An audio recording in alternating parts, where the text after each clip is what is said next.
So my name is Charlotte. I'm an alcoholic and a drug addict. No, because I won't talk too long. Okay.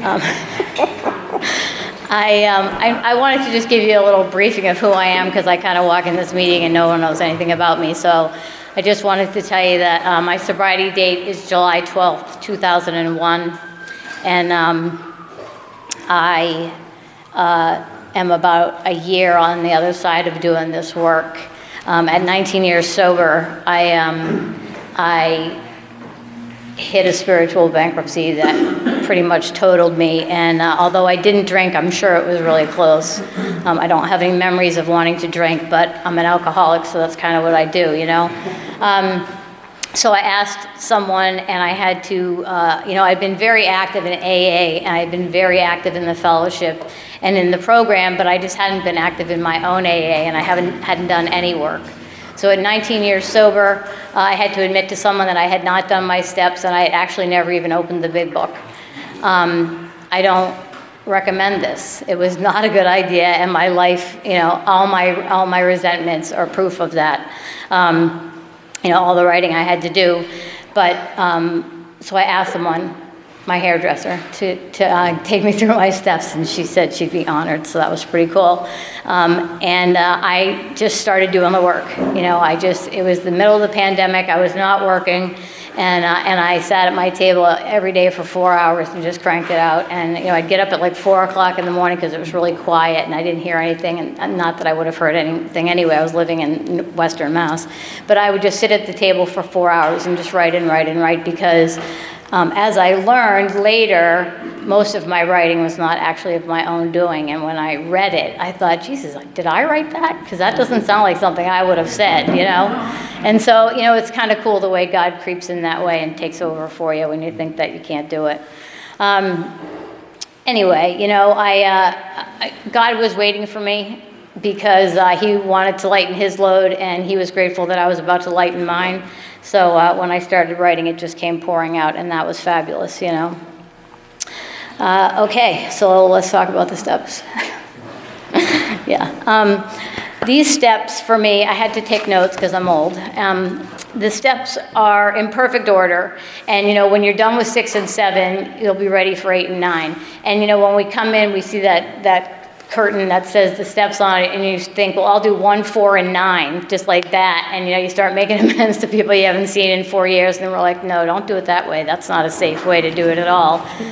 When I made amends to my mother, she said, didn't we already do this? I'm like, well, probably, but it wasn't really the right way, Mom, so let's try it again, on page 64, it says, when the spiritual malady is overcome, we straighten out mentally and physically. And going through the 4th and the 5th step, I had straightened out mentally and semi-physically. But I had to get straight with all the people that I had harmed and damaged along the way. And there was a lot of them, because I had drank for 20 years and I had been sober for 20 years, and there was just a lot of damage in and out of sobriety. So I had some work to do, And I was ready. And my sponsor, she's literally the only person I've listened to in my entire life. Anything she said, I was like, okay. And I'm not that person. I'm like, no, I'm not going to do that. Really? I got this. I'm good. I got this. And clearly, this is where I got this got me. So I just wanted to touch on a couple things. Steps 8 and 9 are always said together. It's like 5 and 6. 6 and 7, always kind of put together. But the bottom line is they're really different steps. Step 8 is just making the list. It doesn't mean you write it down and call that person and make an amends. Step 8 is really just making the list. I sat down with my sponsor and my God and my first column, and we made a list of people that I owed an amends to. And, and then, oh look, there's way more notes held together with a bobby pin. Okay. So, for the 9th step, we use that list to start to plan our amends. I got the index cards, and a little flip pad, and I just wrote the first name on one card, and then I would flip it over, and I would write the second name on the second card and flip it over until that whole little package of note cards index cards were full. When those names were on there, we started to write what was done. You know, I had to take responsibility for my actions, and I had not done that much in my entire life, drinking or not drinking, although I don't know that there was a lot of time in my life when I wasn't drinking before I started drinking heavily. So why I owe an amends? I'm taking ownership of my actions. Stole, lied, never thinking of anyone, how my actions would affect anyone, manipulate, unreliable, defensive, stealing. It's, you know, I would take all the money out of your wallet and then say, oh my God, I'm so sorry. You needed that for your electric bill. Let's try to find it, you know, and I didn't care. I didn't care about you. I didn't care about your kids. I didn't care about any of that stuff. It was just about taking care of me, you know. And I owed amends to those people, financial and otherwise. So I'm making this amends to clear away the wreckage of my past, to find a clearer path to my higher power. Because the bottom line for me was the spiritual bankruptcy I hit was because I had never had a spiritual anything. I hadn't found any sort of God or any sort of guide or leader or anything. I just hadn't done it. I you know, my mother would go to church on Sundays and we would say, you know, pray for my wretched soul, and, you know, like laugh, and then she'd go to church, you know, and we just didn't have it in my house, and I didn't know anything about it. I didn't not believe, I just didn't know how to do it. I didn't know how to find that, and now I know you actually have to like seek a higher power, and I didn't have any information about that, so that's the making of the amends, to find get the path. I'm saying this out of experience, never make an amends without going over it with your sponsor first.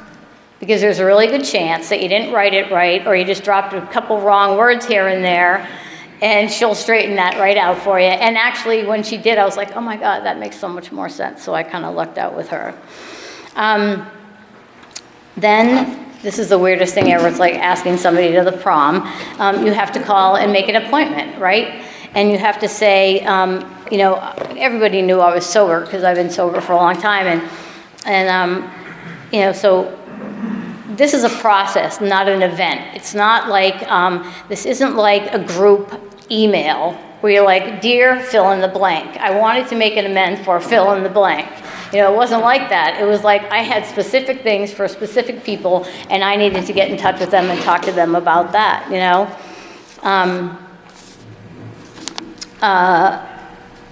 Yeah, freedom from alcohol. I write notes and then I can't read them. Anyone else have that problem? Like, Jesus, I don't even know what that says, you know? Oh, actually, I do know what this one says because it's been in my book for a long time. It's the definition of amend, and it's to do something to correct a mistake that one has made or to correct a bad situation one has caused. And that was my big thing. I caused a lot of bad situations for a lot of people, you know? So like I said, it's not a fill-in-the-blank questionnaire about who, you know, you can't just do a mass email and make this right. To call people, make appointments, and, you know, a lot of people said no. They said, I don't need to talk to you about this, and I don't know, you know, it's not necessary, and also no. Just no. No is a complete sentence. Like people said no to me, I said okay, you know, and Keene actually has a really good meeting on Sunday nights before their meeting, and you can just go and read amends that you've written that people don't want to hear. And that's kind of a great idea. I love that. They do that once a month. Anyway, so I simply stated, you know, I am working on my recovery. Do you have the time to meet me? I'd like to make an amends. And sometimes yes, sometimes no. Sometimes people are like, God, don't worry about it. It's not a big deal. I'm like, well, it's not really about you. It's a little bit about me. So I need to share this with you because I feel like this. And you know, my sponsor said, if you see someone in the supermarket and look down really quickly and try to find another aisle that they're not in, you probably owe them an amends. And I just thought that's a perfect visual for me because I've done that 1,000 times. Like, oh shit, I think I owe that guy some money, you know, which was big. After saying or reading the amends to the person, always, always, always ask, did I leave anything out? Is there anything you'd like to add? I just would flip the card or because I wrote all my amends down because I needed to. That's how I did it. And I would just flip it over and write down. And a lot of people said there were some things. You know, my sister said, yeah, you stole Carl's piggy bank. Like I stole my nephew's piggy bank. And I made an amends for that, and I made an anonymous donation to No Child Hungry, and I just like stuff like that where you just think, God, I did do that. Like, you know, he's 36 now, but it doesn't matter. It's just that thing where she remembered it. You know, I'm fortunate. I have 2 sisters and 2 brothers, and we're all sober. My sisters, who are above me in age, have 43 and 37 years of sobriety together. So, yeah, yeah, I'm lucky. And my younger brother's 56 years old, just got a year last December, so he's coming up on 2. So, you know, so we got it. My family has it, apparently. You know, so the most important thing I can say about doing this step, even though I had been through 1, 2, 3, 4, 5, 6, 7, 8 and 9 was the step that helped me to find my higher power and helped me. I don't really know kind of what it was, but all of a sudden because I said, you know, I need your help during this, you know, can you come a little closer because I'm afraid of how this is going to go, and I was nervous, you know, I was really, really nervous. And, you know, some of these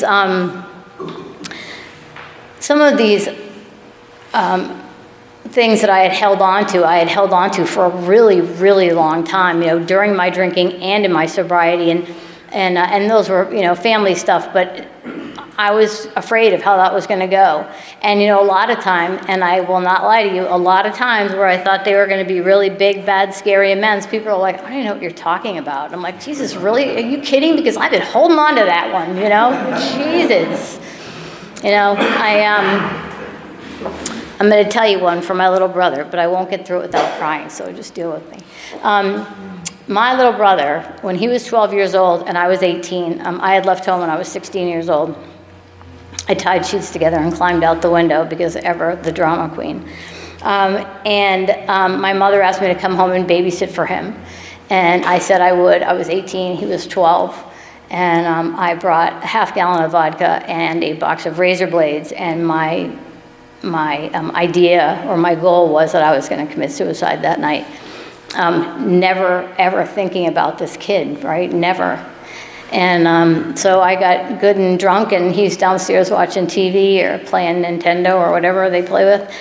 And I cut my wrists, and he found me.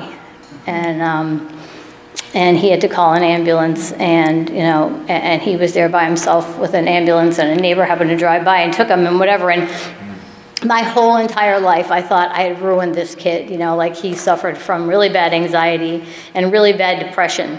And so when I made an amends to him, at the end of doing it, he just looked at me and he goes, well, I accept your amends. Is that what I'm supposed to do? And I said, yeah. And he said, I don't even remember that day. And he said, I just want you to know that I'm not fucked up because of you. I'm fucked up because we got raised in the same house.